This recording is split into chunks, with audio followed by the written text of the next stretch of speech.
Hey y'all, and welcome to Politibrawl. My name is Brian, and Greg Gutfeld doesn't just take the gloves off. He lets Jessica Tarlov have it on nearly every single relevant political topic right now. I can't really describe this in words. Let's dive in. Former President Obama hitting back at the calls that he be criminally investigated, saying, quote, "Our office does not normally dignify the constant nonsense and misinformation flowing out of this White House with a response, but these claims are outrageous enough to merit one. Nothing in the document issued last week undercuts the widely accepted conclusion that Russia worked to influence the 2016 presidential election, but did not successfully manipulate any votes," end quote. All right, so Jessica, some of the information that has been declassified is very compelling. Really? Now, the Obama statement is making it look like, well, these were just some Discord QAnon chats. But when you have the former director of the CIA pushing back against high-level operatives within his agency, saying there is no there, and he's like, let's find a there. Isn't that problematic enough for Obama and at least some in that realm to worry about? No, I actually don't think that anybody is sweating any piece of this. First and foremost, Barack Obama now has immunity for every single thing that he ever did, because that's how Trump wanted it, and the same thing will apply to him. So, end of story. Kelly O'Donnell asked about this in the press briefing room. Caroline Leavitt was unprepared for that question. She should read up on all the things that Trump wanted. I am excited for, if it happens, it'll be primetime entertainment, the cage match between Tulsi Gabbard and Marco Rubio, because Marco Rubio was the lead senator on the bipartisan Intel Committee, and their report found Moscow's intent was to harm the Clinton campaign, help the Trump campaign after Trump became the presumptive nominee, and undermine the U.S. democratic process. That is the same thing also that Tulsi Gabbard spoke to when she was on Joe Rogan's podcast in 2018. There's also video footage of Barack Obama himself saying it, saying that no machines were altered. They did not hack the infrastructure, but they tried to do an influence campaign, which we have all acknowledged. Sometimes I think, like, what day is it? What year is it? Democrats? What? You said we've all acknowledged. Well, Marco Rubio, I believe, is a Republican, and he's one of the more important ones. He has 85 roles in the administration, and he was the lead Republican who found that as well. This is such old news. It's beyond comprehension that we're talking about. And I understand that this Epstein situation is very tricky for the administration. And day by day, it gets worse and worse and worse.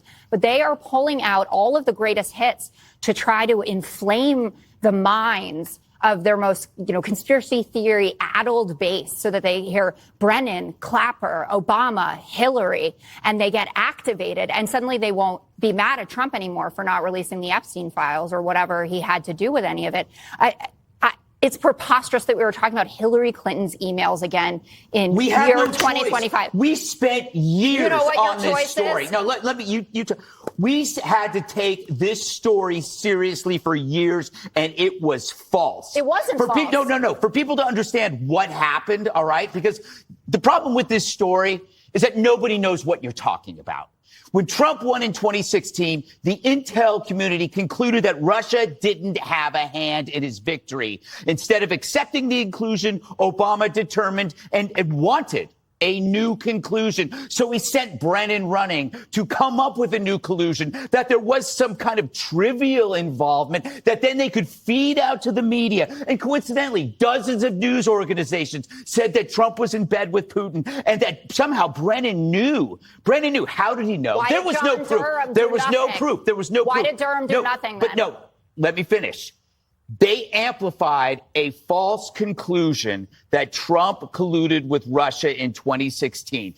We had to spend years dealing with that. And now we're actually getting investigation, and you're saying, no, you know what? You guys should just move on. You guys should just move.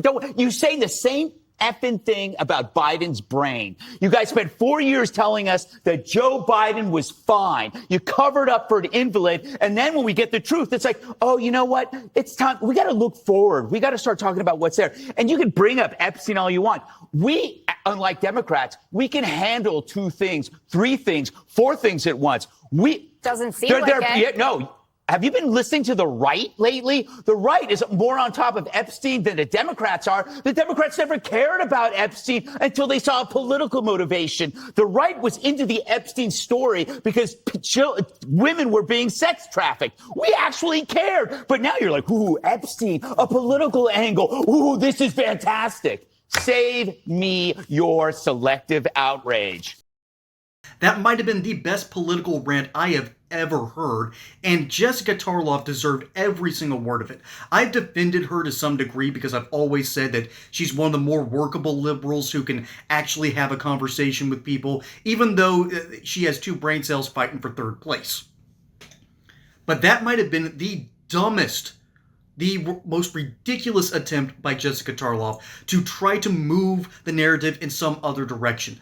The reason that we care about something that happened almost a decade ago isn't because we just really want to get Obama. We want him behind bars.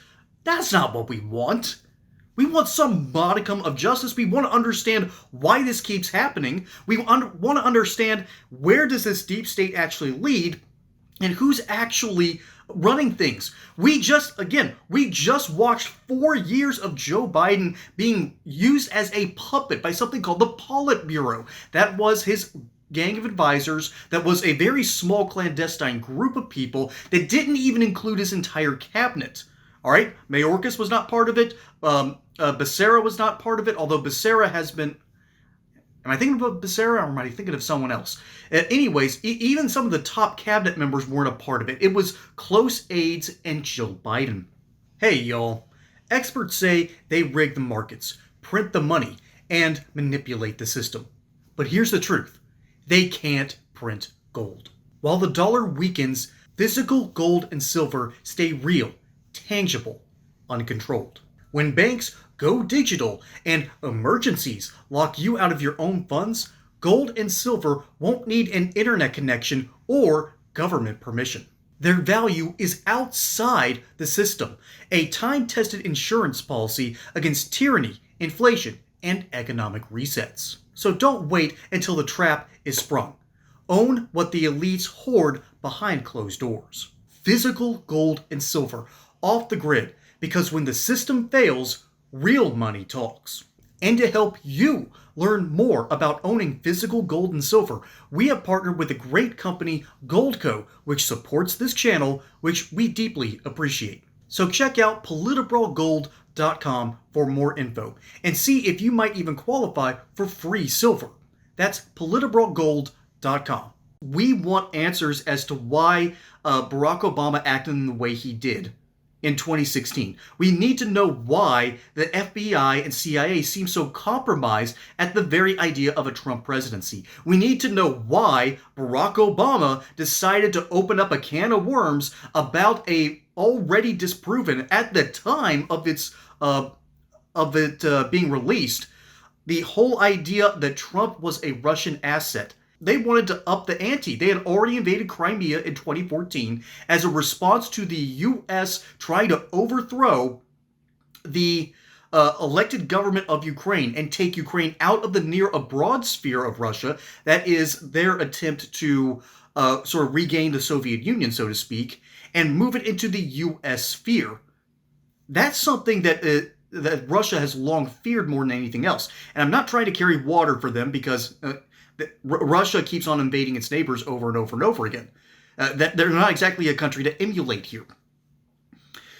But the whole idea that Trump was a Russian asset isn't just bunk. It is a lie that has manipulated the minds of the American people. That's not fair to the entire democratic process.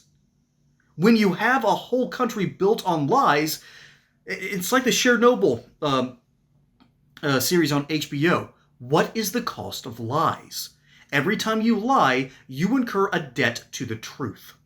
And that debt one day gets paid. And we don't want to pay the piper, but that debt keeps mounting. Or just like our real debt that we don't really seem like we want to get a handle on. Again, that's a bigger problem, and that's a whole can of worms I don't want to open here. But we need answers. We need justice. We need a return to normalcy. What we're seeing with Donald Trump, already is a bit abnormal for politics. But what happened behind the scenes in order to keep him out of politics is even less normal. Or worse, maybe it is normal, and that's why it needs to be reformed. Greg Gutfeld just took the gloves off, and Jessica Tarlov deserved it. All right, that every Democrat needs to understand, we're not happy with you. The working class is furious at you because you sold them down the river. Okay?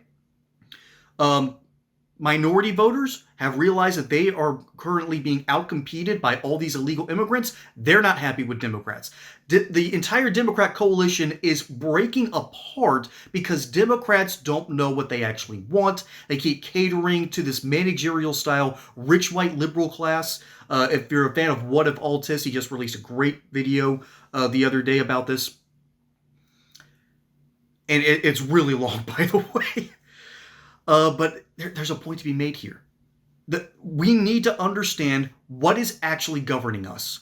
Where are our actual problems and how do we fix them? And it starts by actually looking at what happened during and after the 2016 election, where we have found that Barack Obama put his thumb on the scale and tried to tie the future president to being a Russian asset, which was bunk at the time, and yet the FBI ran with it, the Democrats ran with it, the mainstream media ran with it.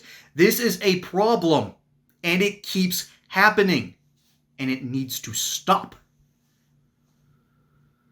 Well, let me know what you think down in the comments below. My name is Brian. Hope you enjoy that segment here on Politibrawl. Don't forget to like and subscribe. Catch you on the next one. Until then, y'all have a good one.